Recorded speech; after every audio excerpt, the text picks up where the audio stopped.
So you started a business and now you got to figure out who owns what. This is one of the hardest parts of starting a company, especially if you have co-founders. You have this thing called equity, and at the beginning, it's not really worth anything, but it has the potential to be worth a lot.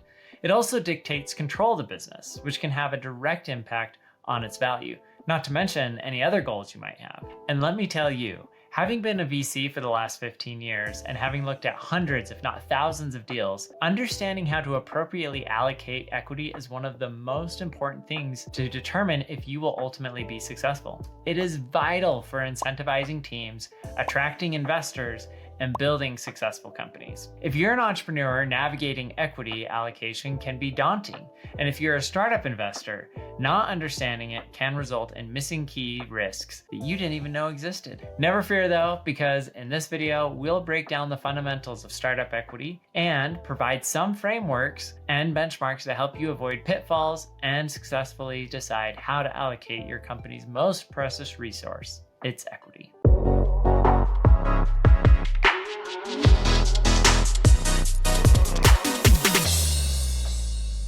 I'm Peter Harris. I've had the privilege to invest in over 100 amazing companies during my career. I've mentored hundreds of founders and taught thousands of students how to do VC investing, and I'm excited to share what I've learned about startup equity with you. If you would like more content like this, please be sure to like and subscribe. And don't be afraid to toss your questions down in the comments below. I try really hard to answer every question I get. So I could just give you a bunch of industry benchmarks for how to divide up equity, but the problem is that it's always more nuanced than that. So instead, let's talk about different frameworks you can use to allocate equity based on the type of shareholder. And then you'll have a better understanding of why those benchmarks even exist. Well, there are lots of potential groups of shareholders. For the video today, I'm gonna focus on the following 4 main types of potential investors: founders and co-founders, employees, advisors, and investors. All right, let's start with founders. We're gonna spend a lot of time here because founder allocation is the most important of all the different types of shareholders. If you don't get this right, you'll doom the company before it even gets started. A friend once pointed out that founders have the ultimate liquidation preference. They can just walk if they don't want to be there anymore. What this means is that if you don't get incentives right, the key people to the business might just walk. This could be the founders that you just backed with an investment, or your co-founder that helped build half of the business. Founders can take anywhere from 5% to 60%, depending on many factors that we'll address in a minute. But usually founders will take majority ownership, so something above 50%, so that they can have final say in decisions. If there is one founder, they may take the entire 60%. If there are 2 to 4 founders, they will split that 60%. And if there are more than 4 founders, well, then you may just have too many founders and you might want to rethink that. Now, how do you go about splitting that 60% between 2 founders? While splitting at 50% might sound fair, and in fact, 40% of companies with 2 founders do choose to have the same amount of equity as their partner, this can still lead to major headaches down the road.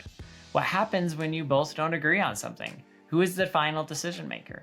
Consider divvying it up based on who's calling the shots by maybe doing a 50-50-45 or a 60-40 split of your 60% of the equity. This can prevent your company from getting stuck and being unable to move forward when disagreements arise between founders. It also creates a clear idea of who the leader of the business is.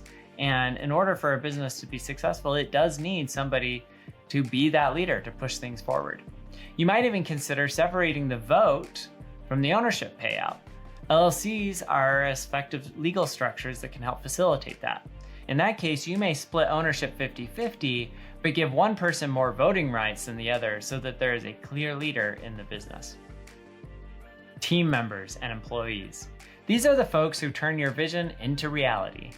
The entire group typically gets 10 to 20% of the equity, with one employee getting 1 to 10%. Early birds snag more, as well as people who are highly skilled, connected to lots of people in the industry, or jump in full time. One way to think about how to allocate equity to these employees and team members is to think about salary versus shares. It's between the founder and the employee how they get paid. Do the employees want cash now or a big payday later? If you pay an employee a decent salary of say $100,000 And no shares, are they taking on less risk by getting paid today? So when the company sells for $100 million, they won't get anything? On the other hand, if you pay them 5% in equity and no salary, they are taking on a higher risk by not getting paid today, but would receive $5 million if the company sells for $100 million in the future. Though they could also get nothing if the company ultimately fails. Some employees might even trade some of their paycheck for a piece of the action. So you could give them a lower salary of, say, $50,000 plus a small portion of equity like 0.5%. Generally, the way I would approach this is to understand what kind of compensation the employee would earn from an established company with no stock options. Then I take the value of the company today and give them a percentage that at least gets them to an equal compensation value. So for example, if that new software developer you want to hire would make $150,000 elsewhere, but you can only afford to pay them $100,000, then you'd want to give them another $50,000 worth of stock annually. This $50,000 would be based on the value of your company. So if your company is worth $5 million, then you might give them 1% of the company. As the company grows, the risk of failure goes down and the valuation goes up.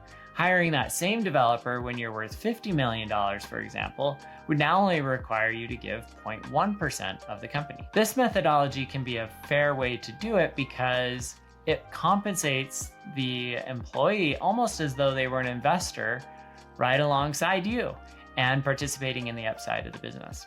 All right, let's talk about the next group, which is advisors. Advisors are like your startup's fairy godparents, offering industry expertise and/or connections. Typically, you meet with them about once a quarter, and they'll step in to help when needed. 5% is a good amount to save for all future advisors, with each getting somewhere between 0.1% to 1%, depending on their involvement, and the value they bring to the table. 2% if they are going to completely change your startup's life. I highly recommend that you set very specific requirements for advisors to get their shares. It might be that you give them 0.1% just to put their face on your fundraising deck and allow you to call them on occasion, whereas you might give them 1% if they dedicate a specific amount of time to you, make certain introductions, etc. You can then base the payout of those shares as they accomplish those tasks. And of course, be sure to get everything in writing. All right, let's talk about the last group, my favorite group, which is investors. These are the people that bring the money. They'll pump funds into your venture in exchange for some equity. The amount they get depends on how hot your startup is, anywhere from 10 to 35%. Typically, if your startup is amazing, you'll give investors 10 to 15%. A decent range is 20 to 25%, but if your startup isn't doing so hot, investors might ask for 30% or more. And for more guidance on this, be sure to check out my other video where I talk about the difference between a seed round, a Series A round, a Series B, and so forth, and how much equity you can expect to give up at each stage of the company. Deciding who gets how much involves looking at the timing, roles, and opportunity costs involved. Getting this right is important. Too little and people won't be incentivized to give it their all. But also keep in mind that equity is your most precious, most expensive capital. Look at Lance Armstrong, for example. His $100,000 investment in Uber netted him $1 billion at IPO. If the CEO of Uber used this $100K to hire a software engineer, then this was a very expensive software engineer. Early birds usually get a bigger chunk of equity because they took on more risk by joining the company earlier on when it was more risky. As the company becomes more established and less risky, new hires get less equity. If we use my earlier example, you can think about the equity you give to people as being equal to the percentage you're giving them times the value of your company at that point in time. As the company grows, it becomes less risky and the valuation increases, and therefore the percentage you have to give goes down. Let's talk about roles and contributions and how that can impact equity allocation. The more you bring to the table, the more you get. It's that simple. If you have a significant role like CEO, you get more. If you add lots of value, you get more. And oftentimes what you'll see many startups do is if they have an employee that is absolutely crushing it for them, they don't want to lose them, they may offer them more equity in order to get them to stick around. Think about what people are giving up to join your startup. Did they just leave a lucrative job at Google? That can help you figure out how much equity to offer. And again, you might look at the compensation that they were getting at Google and come up with a formula that works for you and them. Now, let's talk about vesting. It's like a safety net to make sure nobody jumps ship right after getting their shares. Most equity comes with a vesting schedule, usually over 4 years with a 1-year cliff. So, if an employee is being given 4% equity, this means that they will receive a portion of the 4% every month over the course of the next 4 years, except for the first year. With that 1-year cliff, that means that they won't receive any shares until they've worked for at least 1 year. This protects the company from employees that want to take equity in the company and then leave after a few months. You want to reward the people that are going to actually stick around. Plus, in my experience, it usually takes about a year before an employee is really adding a tremendous amount of value to your startup. So you don't want to reward them too early with those shares when you could save those for somebody that is going to stick around. You can design vesting schedules however you want. Snap, for example, is infamous for having a 5-year cliff for their vesting schedule. Employees didn't get any equity if they left before 5 years were over, therefore leading to people that were either super committed to Snap and its mission, or people that were just there for a paycheck for a few years and bounced. So there you have it, the breakdown on allocating startup equity. It's all about balancing incentives and making sure everyone's aligned. Thank you for watching. Want more startup tips and tricks? Hit that subscribe button and stay tuned for future content. And while you're here, go check out that other video where I talk about the difference between seed rounds, Series A, Series B, and Series C, and the amount of equity that you can expect to give to investors at each of those stages. Thanks.